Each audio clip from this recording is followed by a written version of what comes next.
필요한 시라고 생각하고 사람 대신, 인간 대신 돼지 몸, 돼지 목소리를 내시면서 쓰신 시가 너무나 훌륭하다고 생각했어요, 저는.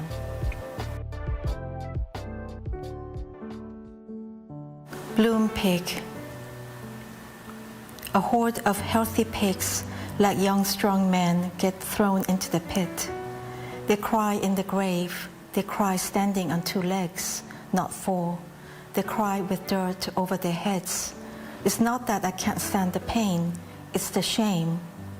Inside the grave, stomachs filled with broth and gas. Stomachs burst inside the grave. They boil up like a crummy stew.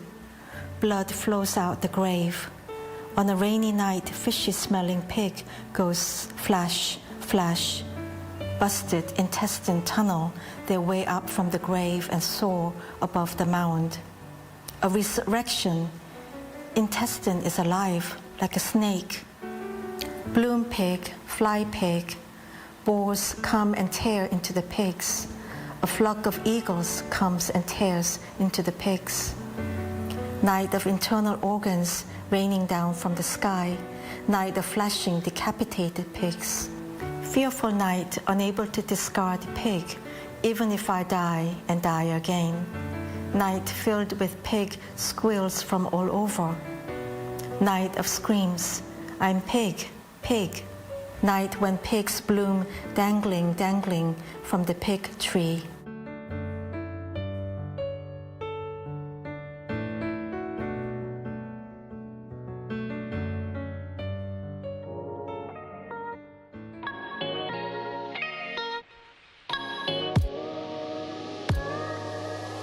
김여순 선생님이 창작하는 언어는 비주얼하고 이미지가 굉장히 뚜렷하게 나오는 언어예요. 그 언어에서 동물들이 많이 나오는데 쥐들도 나오고 쓰레기도 많이 나오고 버려진 그 동물들, 버려진 목소리, 그런 목소리들을 제가 또 받아서 영어로 옮기는 일을 하는 게 참 매력적이라고 생각해요.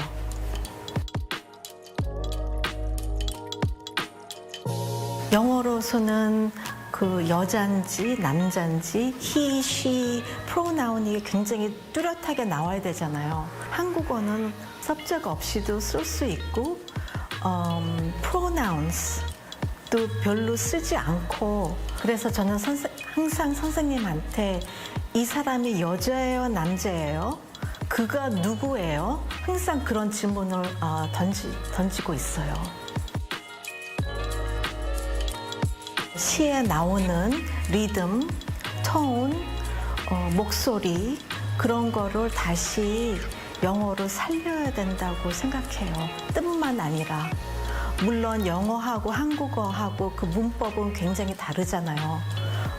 그 문법도 생각하면서 하지만은 뜻보다 그런 감각, 경험, 그 언어를 다시 어떻게 경험을 할 수 있는지. 그래서 미국에서 그 독자들이 선생님 시를 읽을 때 창의롭게 경험할 수 있게 시를 살리는 게 굉장히 중요하다고 생각해요.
In our headlines on this Thursday, April 10th, here in South Korea. The Trump administration postpones for 90 days the heavier country-specific tariffs on all its trade partners, with the exception of China, whose tariff has been raised by 125%. And news of the postponement of reciprocal tariffs restores investor confidence on Wall Street, fueling a sharp rebound that is also witnessed here in South Korea as the local bourse reacts favorably to the pause in U.S. import duties. Meanwhile, the ruling People Power Party discloses details of its partisan primary election procedure, which will include 3 stages, while the opposition Democratic Party's Lee Jae-myung announces his intentions to run for the presidential race in a video clip. We start with news of a 3-month pause in reciprocal tariffs by the Trump administration on American trade partners who chose negotiation over retaliation. Kim Bo-kyung has our top story. In just 13 hours since the reciprocal tariffs for so-called worst offender countries took effect on Wednesday, U.S. President Donald Trump abruptly backed down on this set of tariffs for 90 days for all countries apart from China, which instead saw its tariffs raised to 125%. Trump's stunning reversal came through his social media just before 1:30 p.m. Wednesday, where he said Washington would pause higher targeted tariffs to more than 75 trading partners who reached out to negotiate with the U.S. rather than retaliated. He repeated his thoughts during an event with race car champions on the White House South Lawn. I did a 90-day pause for the people that didn't retaliate, because I told them if you retaliate, we're going to double it. And that's what I did with China, because they did retaliate. The decision means countries that would have faced reciprocal tariff rates on Wednesday, including South Korea, see rates go back down to the universal 10% rate. But for Beijing, which had retaliated to Trump's 104% tariffs by upping its tariff rate on U.S. goods to 84%, Trump raised tariffs on China yet again to now 125%. Products that aren't exempt under the trade deal, steel, aluminum, and autos, will still have a 25% tariff. When asked whether volatile bond markets persuaded him to pull back on his plan, Trump said he saw people were getting afraid. The bond market right now is beautiful. But yeah, I saw last night where people were getting a little queasy. They were getting yippy, They were getting a little bit yippy, a little bit afraid. On this, Treasury Secretary Scott Bessent reportedly told the press at the White House that what people saw, the reciprocal tariffs that went into effect on Wednesday, was a ceiling, and now that they have a temporary floor. He added it would take some time for each country's tailor-made solutions. Meanwhile, for South Korea, the 90-day pause will likely serve as time to negotiate with the U.S. after the new administration launches in June. Kim Bo-kyung, Arirang News. And as mentioned ahead, among the U.S. trade partners that are opting for retaliation over negotiation is China, whose tit-for-tat strategy also includes tough rhetoric. Our Lee Jae-myung covers Beijing's earlier response and more. The 2 largest economies in the world are now going back and forth with tariffs, each hoping one side will succumb first. A day after U.S. President Donald Trump announced a 104% tariff on Chinese goods coming into the U.S., China retaliated, announcing an 84% tariff on U.S. goods. China's State Council Tariff Commission said in a statement that the U.S. escalation of tariffs against Beijing is a mistake upon mistake, adding that it severely infringes upon China's legitimate rights and interests. It added that the U.S. tariffs seriously damaged the rules-based multilateral trading system. China had warned that it would fight to the end if Washington continued to impose additional tariffs against the country. On top of the 84% tariffs, China's Ministry of Commerce announced that it had imposed export controls on 12 American companies, banning Chinese companies from supplying them with dual-use products with military and civilian applications. Beijing also added 6 more U.S. firms to its unreliable entity list, which bans them from trading or making new investments in China. Meanwhile, the European Union will impose its first countermeasures against the U.S. reciprocal tariffs starting next week. EU members agreed on Wednesday to join Canada and China in retaliating against U.S. tariff policies. Members agreed to impose retaliatory tariffs on $23 billion worth of American products, from farm produce to products from Republican states. The EU says it will impose 25% tariffs on a number of goods, from almonds to yachts, with the first levies being collected starting next Tuesday. Most of the retaliatory tariffs will be applied from May 15th, and the remainder starting on December 1st. However, the European Commission said in a statement that these countermeasures can be suspended at any time should the U.S. agree to a fair and balanced negotiated outcome. Lee Jae-myung, Arirang News. Meanwhile, as expected, Wall Street rallied following news of a 90-day pause in U.S. tariffs on its trade partners. The Dow Jones Industrial Average on Wednesday surged 7.8% to close at 40,608.4. The tech-heavy Nasdaq soared over 12% to end its session at 17,124.9.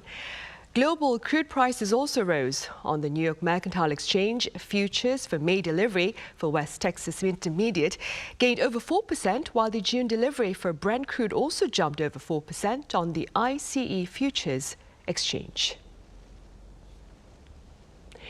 The country-specific U.S. tariffs are on hold for now, but the baseline 10% tariff on all foreign origin goods, as well as the 25% tariff on cars and steel imports into the American market, remain in place. So what have been the ripple effects of these tariffs on South Korea thus far? Our correspondent Lee Soo-jin takes a look. 관세 대응 119 해외 진출 상담 생따입니다.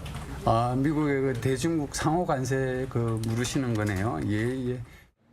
This is just one of over 100 tariff-related inquiries the Korea Trade Investment Promotion Agency now receives daily, a sharp jump from just 20 before U.S. President Donald Trump's tariffs. But while the 90-day pause on reciprocal tariffs offers Korea temporary relief, existing duties remain a challenge. The 10% baseline tariff that went into effect on April 5th remains in place, and the 25% duties on items like automobiles and steel are not covered by the 90-day grace period. And starting May 3rd, a 25% tariff on auto parts will also go into effect. Auto parts suppliers are facing significant disruption. Some subparts required for manufacturing are still being imported from Korea. So even if vehicle assembly happens locally, the impact of increased tariffs on imported car parts is still unavoidable. But as of now, markets are seeing a recovery. A buy-side sidecar was triggered Thursday morning for the first time in over 8 months as the Kospi 200 futures jumped more than 5% from the previous session, just days after a sell-side sidecar was activated on Monday, also for the first time in 8 months.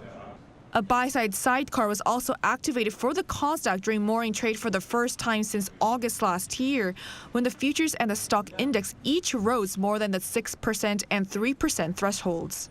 The market rebound extended through the day, with the Kospi and the Kosdaq indexes both closing up at around 6%. And the 90-day pause provides Korea a chance to strengthen its trade strategy. With the United States, not only trade and tariffs, but also shipbuilding, LNG investment in Alaska gas pipe, and defense cost sharing are expected to be discussed comprehensively. As one of the Trump administration's key energy priorities is fossil fuels, it has repeatedly urged Korea to join the Alaska LNG project. In response, South Korea's foreign ministry issued a research tender on Thursday to explore ways to expand U.S. oil and LNG imports. Shipbuilding, where Korea is a global leader, is also emerging as a key area of cooperation, following Trump's executive order to rebuild the U.S. shipping industry, citing national security and competition with China. Lee Soo-jin, Arirang News. Acting President Han Duck-soo has called for a closely coordinated approach to addressing U.S. tariffs on South Korea, with all agencies, including the country's embassy in the U.S., reaching out to relevant American authorities for talks. Our correspondent Moon Hae-ryeon has the latest. Acting President and Prime Minister Han Duck-soo has ordered an all-out diplomatic push to respond to Washington's tariff moves, following the Trump administration's decision to temporarily suspend additional rates on reciprocal tariffs for key trade partners, including South Korea. During a virtual meeting on Wednesday with South Korea's ambassador to the United States, Cho Yeon-dong, and Minister for Trade, Chung In-kyo, Han stressed the need for swift and unified coordination with U.S. counterparts, the National Security Council, U.S. Trade Representative, and the U.S. Departments of State, Commerce, and Energy. He instructed the Korean embassy in Washington to strengthen communication with U.S. officials and ensure timely reporting back to Seoul, where all government ministries are treating the situation with the utmost seriousness. Ambassador Cho said U.S. officials reacted positively following Han's phone call with U.S. President Trump, expressing interest in deepening cooperation in trade, energy, and shipbuilding. Trade Minister Chung, who is currently in Washington, echoed that the tariff delay gives Korea a chance to minimize the economic fallout. However, he warned of potential spillover effects from steep U.S. tariffs on China, such as an influx of discounted Chinese goods into Korean and regional markets. Meanwhile, Deputy Prime Minister and Finance Minister Choi Sang-mok also addressed the issue, stating on Wednesday that the 90-day deferral has eased some immediate pressure. In a meeting with financial envoys abroad, he pledged full support for Korean companies during this adjustment period and emphasized the need for clear messaging that Korea's economic and foreign policy remains steady despite this period of political transition. Officials noted that while China is responding forcefully to the U.S. tariffs, countries like Japan and Vietnam are prioritizing dialogue, highlighting the importance of tailored, proactive diplomacy in the weeks ahead. Moon Hae-ryun, Arirang News. In other news, Seoul and Washington reportedly signed a fresh wartime operations plan last year. According to General Xavier Brunson, the commander of U.S. Forces Korea, in a written statement to the U.S. House Committee on Armed Services on Wednesday, he added the new plan was sealed in response to Pyongyang's increasingly sophisticated weapons of mass destruction and missile capabilities. Moreover, with regard to the stationing of American soldiers on the Korean peninsula, Brunson highlighted the positional advantage of this troop presence. Ukrainian President Volodymyr Zelenskyy says at least 155 Chinese nationals, as identified by Kyiv's intelligence, are fighting alongside Russia against Ukraine. Addressing members of the media on Wednesday, he added that Beijing is aware Moscow is recruiting Chinese mercenaries through social media platforms. Also earlier on Tuesday, the Ukrainian leader revealed that 2 Chinese men had been captured during combat on Ukrainian soil. China's foreign ministry in response has said Beijing is looking into the situation but rejected as groundless reports of broader Chinese involvement in Russia's military campaign. On the political frontier, the ruling People Power Party has disclosed its partisan primary election plan, which looks to include both open and closed votes. Our correspondent Kim Do-yeon has details. The rules for the People Power Party's presidential primary are set. With over 10 contenders expected to vie for the nomination, there will be a series of cutoffs. But their biggest challenge, winning public support amid the fallout from President Yoon Suk-yeol's impeachment. That's why the first round of cutoffs to leave 4 contenders will be an open survey to all citizens, not just their registered members. The decision to base the first round entirely on the general public was made in response to widespread calls for an open primary and greater weight on public sentiment. This ensures that candidates who align with the public's expectations can advance to the 4-way race. As for the specific timeline, the first round of candidates will be finalized by April 16th. After 3 days of debates, the general public poll will leave 4 contenders. For the next few days, the 4 candidates will face the media and debate each other.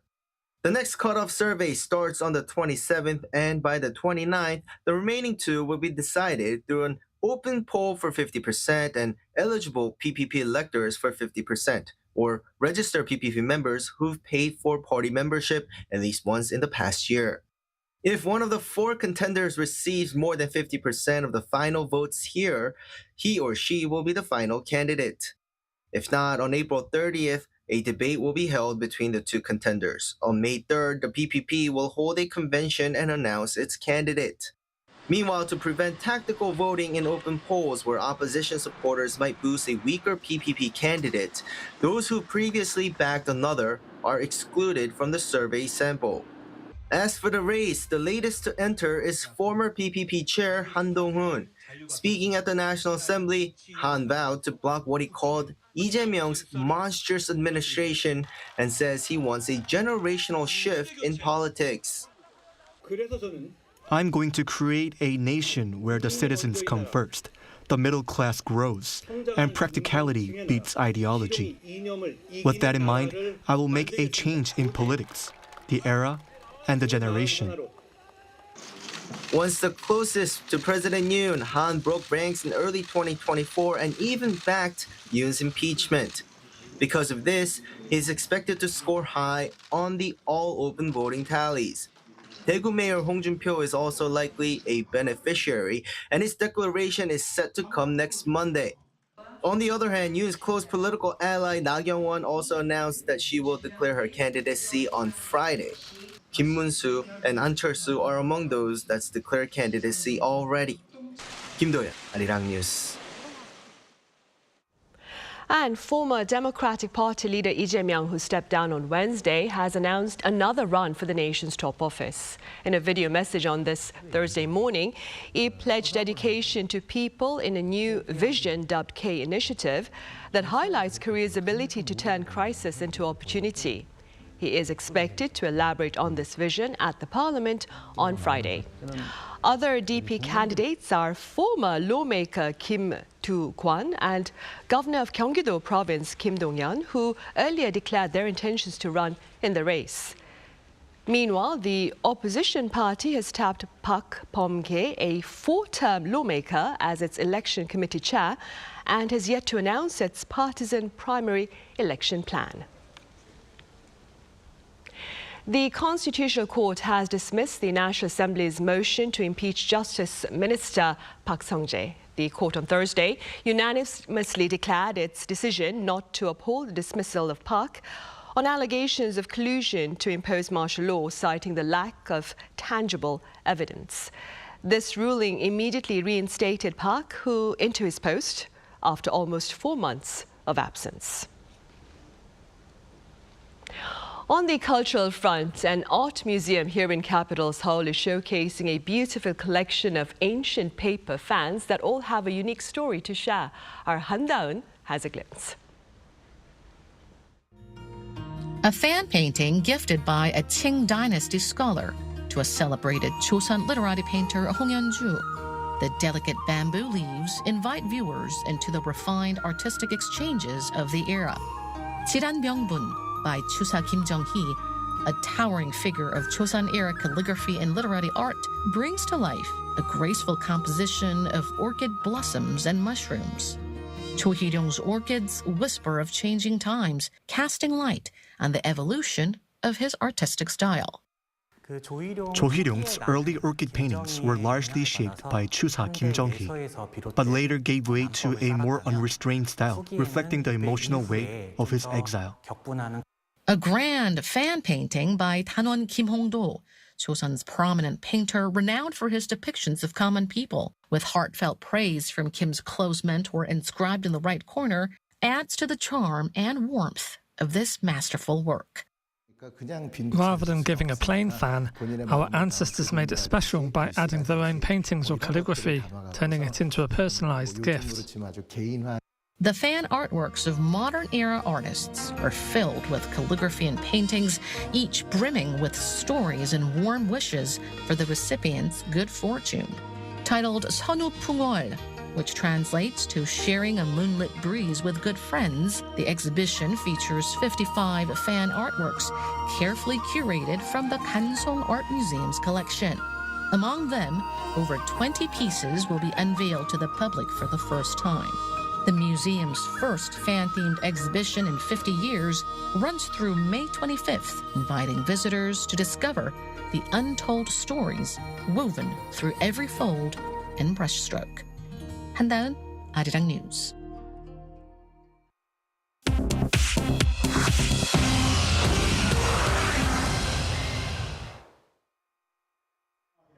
Thank you all very This is The World Now, bringing you the latest stories from around the globe.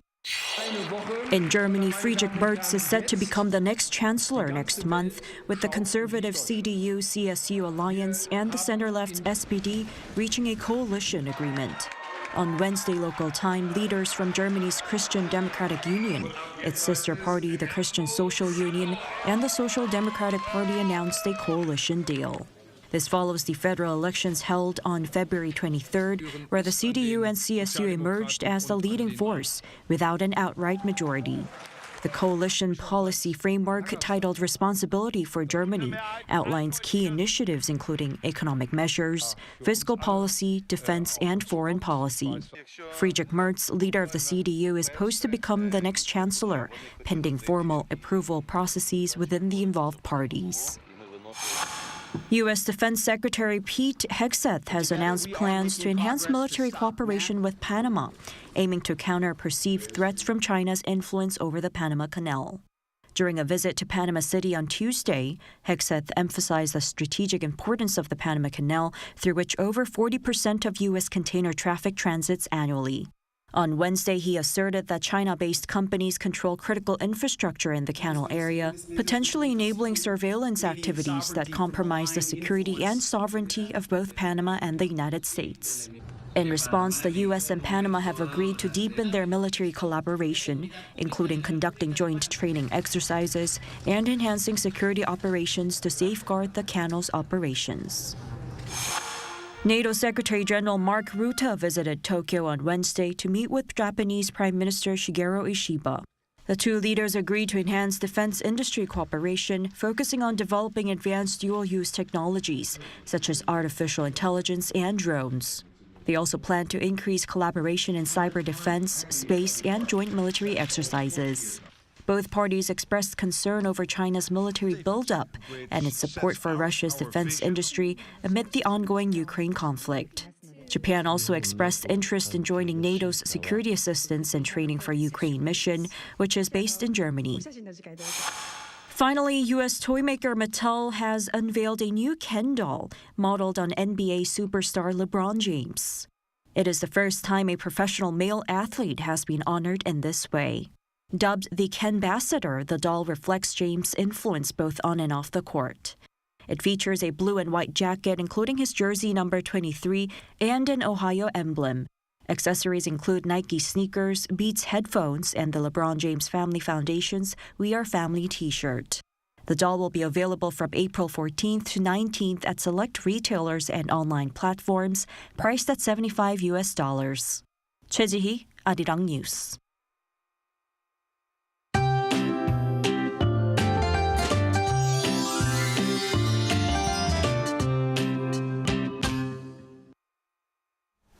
It was lovely to see the beautiful sunshine making a comeback today, and it felt just like the proper springtime weather out there. And tomorrow we can look forward to an even nicer afternoon. Then we are expecting a dynamic weather shift over the weekend with a spring storm expected with a big chill on Sunday. Meanwhile, Seoul and the surrounding regions will remain dusty all day. The Chungcheongdo provinces could get dusty at times. Now, tomorrow morning, it starts off similar to today at 8 degrees in the capital, Gwangju and Daegu. Busan will be tad milder at 11 degrees. But afternoon highs will rise rapidly, feeling more like early summer, hovering 25 degrees Celsius in many parts of Korea under mostly sunny skies nationwide. Then weekend rain looks like it could be quite significant for a spring shower. So if you're hoping to catch the pink cherry blossom, tomorrow would definitely be the time to do it. That's Korea for you, and here's a look at the international weather conditions.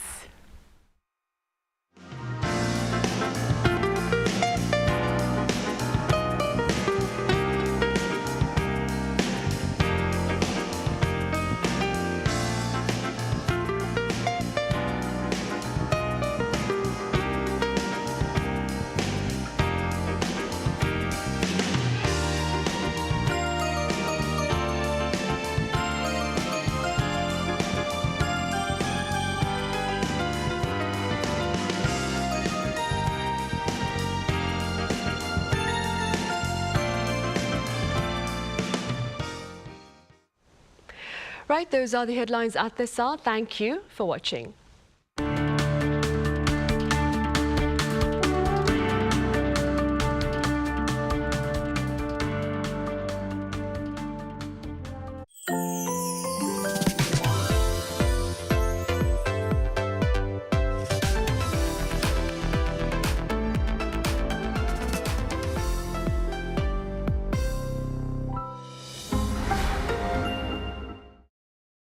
How to survive in Korea.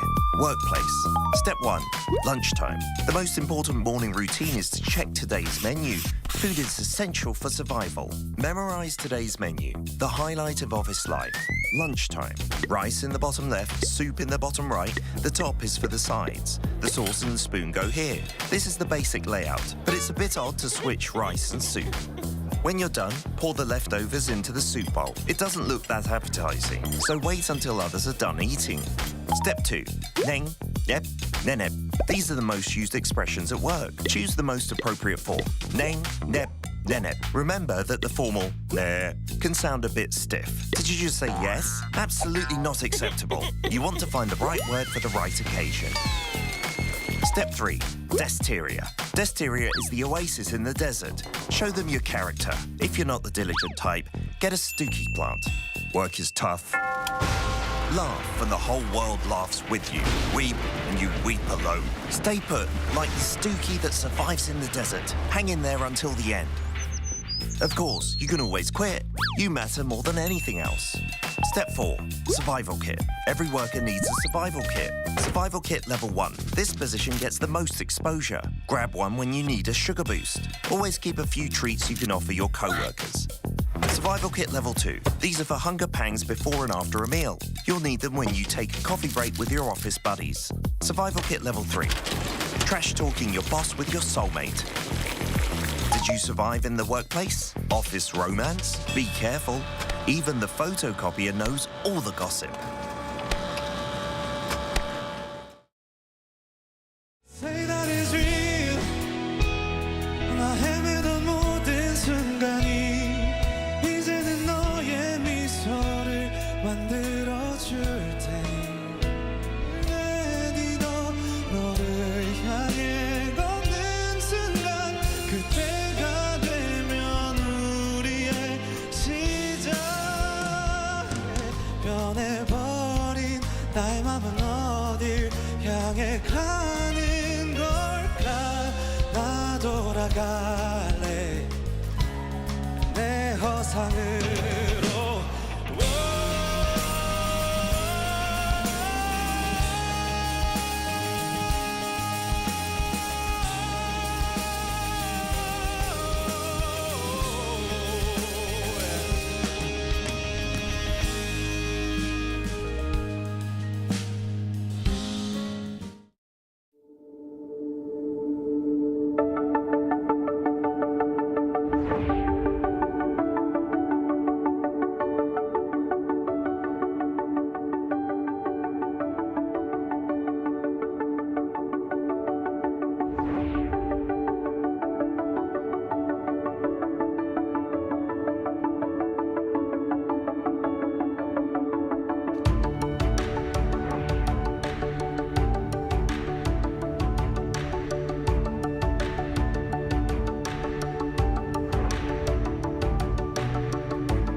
With regard to the South Korean Constitutional Court's ruling to uphold the presidential impeachment, the general consensus among foreign media outlets is that democracy prevailed.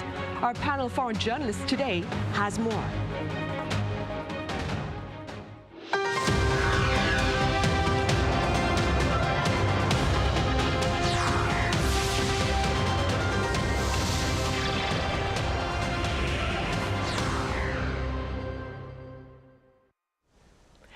Hello and welcome. It's Thursday, April 10th here in Seoul, and you're watching Press Perspective. Today, we touch upon the praise that the Korean public has been garnering for its relatively peaceful rallies over the past few months in demonstration of its democratic values. For more on this, I have Kelly Kasulis-Jo with the Washington Post here in the studio. Kelly, welcome back. Happy to be here. Thanks. I also have Stephen Borwick with Nikkei Asia with us. Stephen, it's been a while. Welcome back. Nice to be here. Thank you. Kelly, we will start with you. So let's begin with your thoughts on the current public atmosphere following the Constitutional Court's ruling against the former president, that is, last week. Yeah, that's an interesting question. I think when we look at the media coverage of what's been going on in the last couple of months, if you're not in South Korea, it kind of looks like utter chaos has unfolded on the streets. Certainly the night of martial law around the National Assembly building, it felt that way. It was quite shocking. But then we had all of these rallies, some of which turned rowdy, if not violent. And so I think the impression has been that Seoul has been in a state of chaos, and that now there's some relative calm that now that President Yoon's impeachment has been upheld. For me on the ground and living in Yongsan-gu, which is an area that's been kind of touched by all this, I would say things have felt stable the last few months altogether. There's been these big political news events, but in the day-to-day life, I mean, the atmosphere has not felt too tense. With that said, I do think now that we have some sense of pathway of where Korea is going with this impeachment being upheld, I do think there is that kind of catharsis or calm where the future of South Korea doesn't feel as indefinite. We're not talking about a president who declared martial law being reinstated. With that said, I think looking at the media, a lot of the attention has turned to the snap election that's happening and kind of shaping up who these candidates are that will have to run against each other. South Korea needs to elect a new president within 60 days once this decision was made. So Han Dong-hoon just announced that he's running. We know Lee Jae-myung is running. So I think a lot of the media attention is going in that direction. Also, with everything that's been going on with Trump and the tariffs, that really has been kind of the dominant headline here in Korea over even the political situation in the last couple of days. President Trump enacting, 25% tariffs, and now he's kind of walked it back a little bit to 10%. That's been a serious concern in South Korea for the general public, who in general is always very interested in the economy and growth, but also in the political sphere. Right, and staying with the public, Stephen, foreign media reports after the Constitutional Court's ruling highlighted South Korea's democratic displays throughout the political paralysis. This is something we talked about quite often in the wake of the martial law in early December. What appears to be the general consensus with regard to the foreign media in describing the Korean public's response to the past few, in the past few months, that is?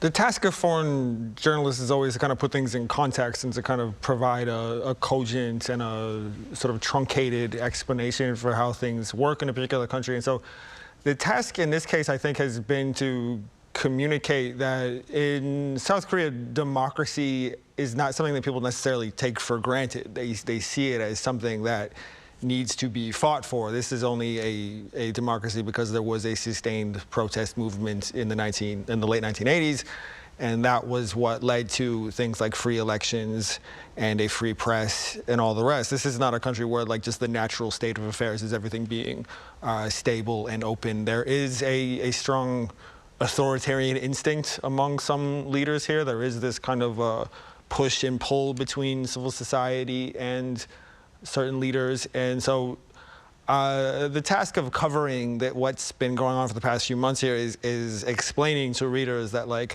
this country has a history of these kinds of tussles where a certain leader tries to pull back rights and then there is resistance to that. It might be violence, it might be legal, it might be, all kinds of, it takes place on a lot of different fronts. I myself think back to the night of December 3rd when I was in a taxi on my way to the National Assembly, and I was, like everyone, I was trying to figure out what it means to have martial law imposed late at night with no kind of debate leading up to it, with no, apparently no due process. And I remember what kind of calmed me down at the time was reminding myself that this country has a long and a proud history of resistance to authoritarianism. And so I knew that this was not something that the public was going to just sit down and tolerate, that there would be resistance to it, there would be pushback, and President Yoon would not be able to execute this without a fight. And as we now know, that is what happened. Another kind of important development of the past few months is I think that this, for a whole new generation, this was like their first experience with direct action in politics, of being a part of a movie like this. These stories of the 80s and even before that, going all the way back to resistance against the Japanese colonial administration. This is something that really occurs in waves throughout history, and every generation seems to have their own experience with it. For a generation of young people, this was what they will tell their children about. And this is, one day these kids grew up watching movies about what happened in the 80s and what happened in the 70s, and reading novels like Han Gang's and other esteemed South Korean writers. One day they will be taking their kids to a theater and they will be watching a movie about K-pop light sticks and all the stuff and all the new and unique aspects that we saw in the protest movement this time around. So that's another thing that I think is worth highlighting. But now, as Kelly alluded to, now what the foreign media has to pivot to is, having gone through these quite tumultuous few months, we are now back at the question of how to effectively govern this country and how to bring in a stable government and hope that they will execute the kinds of economic and security policies that the public wants to see for a stable and prosperous country, which is a whole different and a very challenging matter unto itself. It's a daunting task, of course. Yes. Also the task of having to bring the country together, which quite a number of foreign media reports are saying remains quite divided. And before we touch upon that, Kelly, like Stephen, you also covered the martial law declared on the 3rd of December, all up until the Constitutional Court's ruling on the 4th of April. That was last Friday. What remains most in your mind throughout your coverage? Yeah, Stephen said quite a few things that resonated with me. I think, to start, the initial shock of December 3rd, the night that martial law was declared, sticks with me months later. I grew up with my mother talking about the 80s and the things that maybe spurred her to immigrate to the United States. And my grandmother, spoke Japanese. And so I kind of had a look on a personal level to Korea's struggles with democracy or sovereignty, but it was always framed in this context of that's all from a bygone era where this strong democratic economic state that is well kind of congealed or, set in stone. And so the night of martial law, first of all, just the announcement was a total shock. I don't think anyone saw that coming. It felt like a very politically dangerous move if you're thinking about President Yoon or former President Yoon's political career. And so it was almost not believable. And I really didn't know what was going on. And when I got out of the taxi at the National Assembly and saw that there were black helicopters flying overhead and there was actually police and military present, that is when it really struck me that something is actually happening. And I remember that night speaking to a lot of young people in their 20s and 30s that said that they showed up, of course, to protest, but also just to see for themselves that this was really happening. And they referenced these challenges to Korean democracy or the democratic movement in Korea. And they kind of felt like what Stephen said, that this was their moment in history where they were living this over again and they felt a need to defend their rights. And so that really sticks with me. I think, once the National Assembly shot that down, there was this feeling in the morning that some people went to sleep and they woke up and they had no sense of what happened. And it kind of felt almost like the story was over. I think for some people, it felt like the writing was on the wall, that President Yoon was probably going to face some serious legal consequence and be ousted. And the other thing that sticks out to me is the twists and turns that happened in between then and now. I don't know if I necessarily anticipated that the country would get this polarized, that so many people would actually end up rallying for the martial law declaration or President Yoon. I think the way that conspiracy theories have been brought to the fore has been very interesting. And also just the confusion engaging public opinion. It felt like the situation was so polarizing that it was hard to get a sense of where the average South Korean actually stands on this. I mean, you can look at polls of 1,000 people done through text messages and get really dueling realities when you looked at the Korean media over the last few months. And you could go to one rally where it felt like everybody supported President Yoon, or another one where it felt like everyone was for impeachment.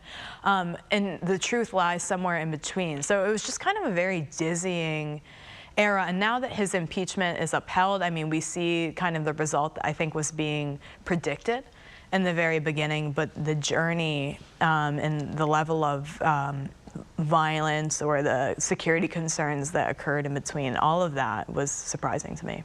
Right.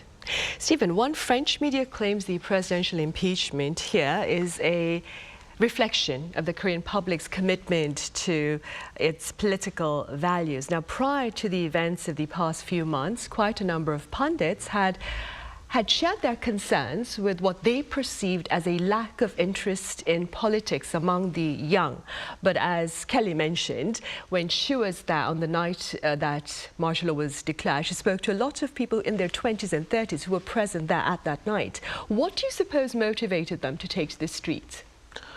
I think these are young people who, like all young people, are trying to establish themselves, are trying to make their way in the world, they're trying to build careers, and they're trying to get to a point where they can have their own families and own their own houses and attain the kind of things that anyone needs to be comfortable. And then they see a leader quite seriously jeopardizing the stability of their country and looking to pull back their civil and political rights. Like one thing that I think we kind of forget about when we talk about martial law is like what it would have meant on a kind of day-to-day basis. Like Yoon, in his announcement that night, he talked about all press coverage will need to be vetted by the martial law authority. Like, will there be a curfew? Will there be, Kelly and I probably had the same experience of like moving through the streets in the night, and our editor is asking us like, what does it look like? Are you able to get there? Are there roadblocks? Are there soldiers on every corner? Can you, if under martial law, if I decided that I wanted to go report in another city, would I have been able to do that?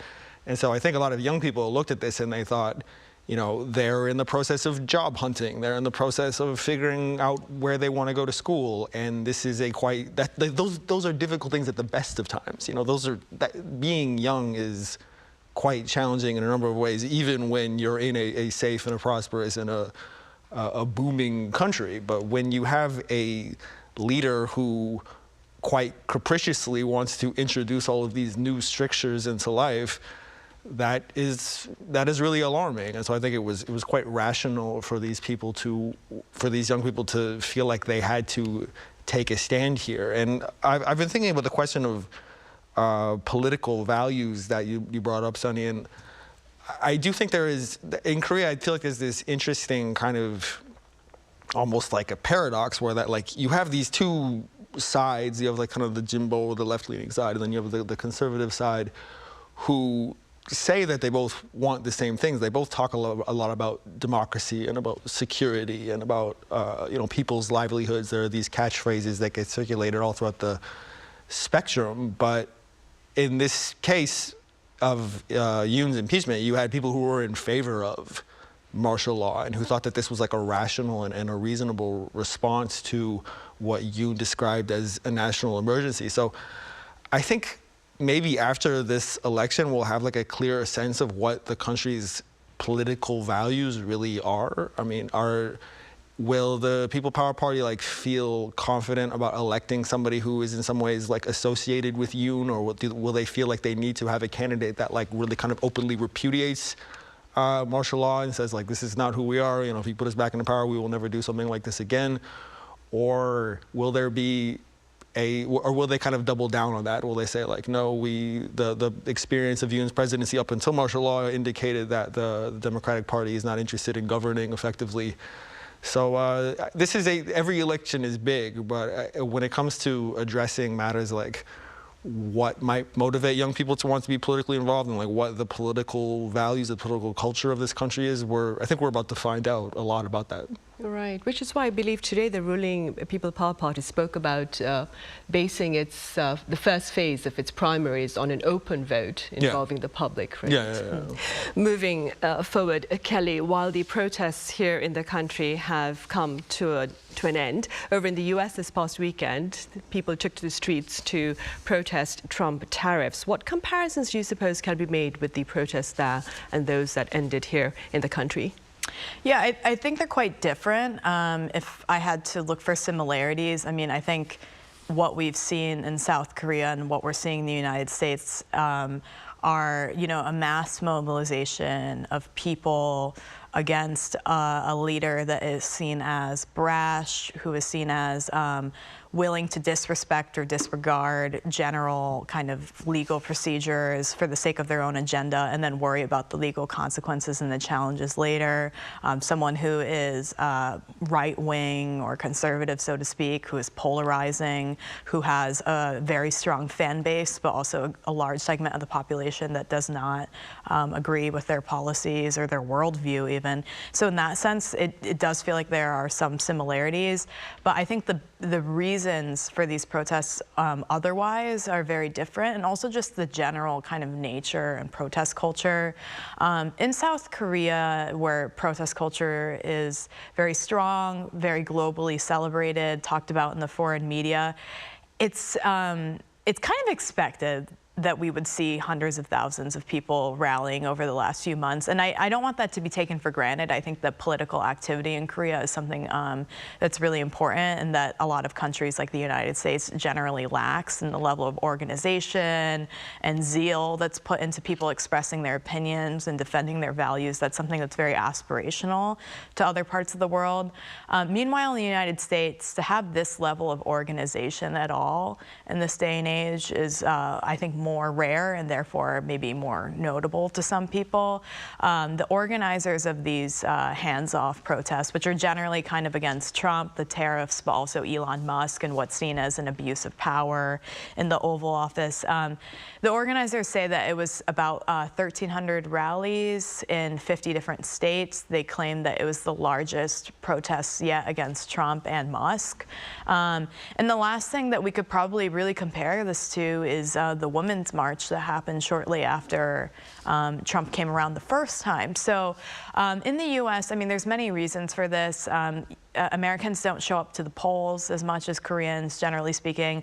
Maybe they feel that their democracy has not been challenged so recently that they have this kind of political vigor or activism in the average person, but also for geographical and density reasons. It's not as easy, maybe, to organize and show up in the kind of numbers that we see in South Korea. But with that said, I think, you know, with the climate that's going on in the States, this kind of protest is a very big deal. Whether or not it kind of sustains itself at this level enough to bring political change in the way that South Korea tends to, I think remains to be seen. The kind of tenacity and endurance that Koreans tend to show when they don't like something that's going on in their country, where they're willing to swarm the capital city week after week after week after week and shut things down until they get a change. We don't see that in the States yet or right now. Right. Stephen, back in Europe, both French and German media outlets, they've said that Korea's latest democratic triumph may also serve as proof of the positive prospects against democratic backsliding elsewhere. What's your take on this? I think the recent months in Korea have a couple of lessons, you know, for people who are interested in this kind of thing, the endurance of democracy. The first one that I would like to highlight, I think, is just the role of institutions. the need to maintain well-functioning and impartial institutions. All over the world, we see a decline in trust in institutions, and we see at least one major country where the leadership seems determined to destroy the society's own institutions without any real plan for how to replace them, or like what if those institutions are gone, like who and what plays the role that they once did. The reason that I highlight this is because the only way that you get out of a crisis like this is by having functioning courts and a functioning press and functioning investigative agencies. And we know that Korea is to some extent a divided society. It's not like everybody in the country has the same opinion when it comes to the Constitutional Court or the media or whatever it might be, but there is a still kind of baseline level of public trust that allows for something like we saw last week, where the Constitutional Court renders a ruling and you have both major political parties accepting it and saying, at least for one of those parties, it was not what they wanted to see, but they agreed to go on with it, and they agreed to continue to operate within the political conventions and to take part in this now upcoming election. I think that's really important, and I think that's something that every other country should be mindful of, is just the role of institutions. And just the other thing that I would mention is just the role of popular pressure. Kelly just laid this out. I'm jealous of her word choice of tenacity, because I think that captures it really nicely. Like, this kind of thing, getting over a crisis like this, requires a determined and a sustained show of popular discontent. If you don't have that, if the signal that's coming from the public is acquiescence or is disinterest, then that can kind of stop a resistance movement in its tracks. But because in Korea we have this very engaged citizenry and we have this culture of shows of popular discontent that can kind of provide the organic energy to move something like this forward and to get through a crisis like this. So as has happened before, Korea has some lessons for the world, I think. Right, and along with the applause for those lessons, Kelly, like you mentioned earlier, concern has also been shared, of course, about Korea's political polarization. Tell us a bit more about the concerns being shared by the foreign media with regard to this deep division within the public. I'm sure it's also going to be a daunting task for the next leader to kind of bring the country back together. Well, this is just a series of observations, but in the run-up to the 2016 U.S. presidential election, I remember the first time I heard the phrase, which is now, coined, if you will, alternative facts.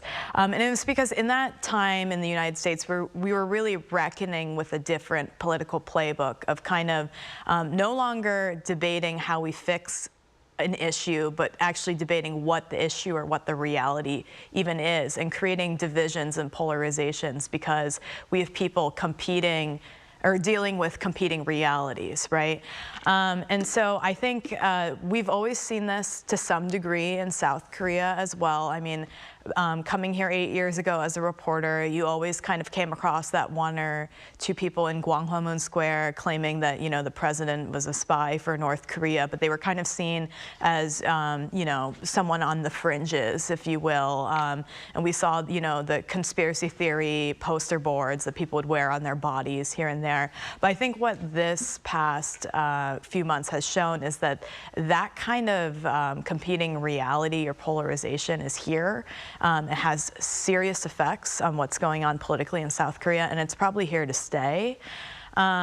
This could be, the internet age and kind of the proliferation of these conspiracy theories has also kind of matured globally in the last few years. So we're also seeing kind of the fallout of that.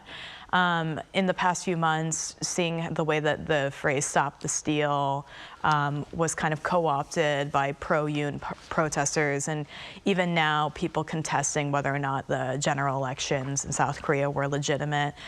Those opinions and those beliefs, whether unfounded or not, well, I mean, they are unfounded, but they're here to stay. I mean, there are people who still are very upset by what has happened with the impeachment being upheld, and because they believe in something that is not supported, which is that martial law was, a choice to kind of thwart some kind of North Korean threat that was imminent, or that the elections were not legitimate, or that there's some kind of political conspiracy going on. And so when you're dealing with a segment of the population which seems to be bigger than it might have been in 2016 here, who that's the reality that they are filtering what's happening through, that is a polarization that is here to stay, and it's going to be a challenge in unifying the country. And I don't know if any government has figured out how to deal with this, and we're seeing this is not a uniquely Korean issue. We're seeing this happen all over the world, where again, it's not debating what is the best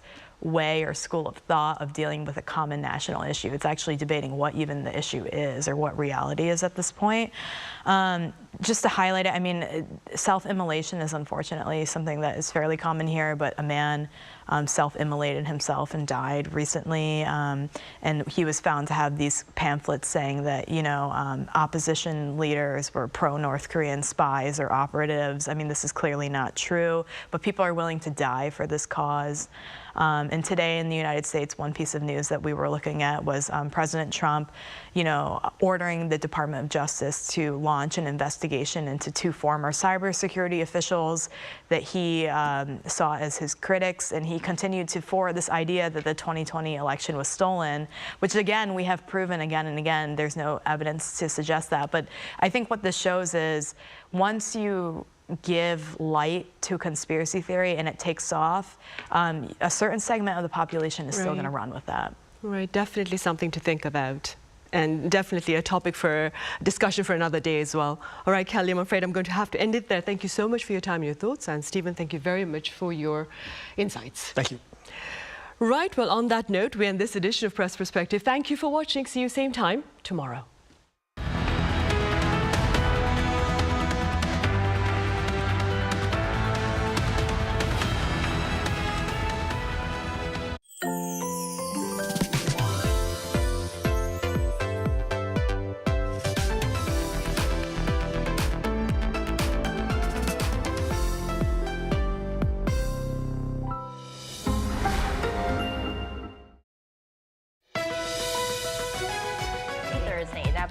News Generation.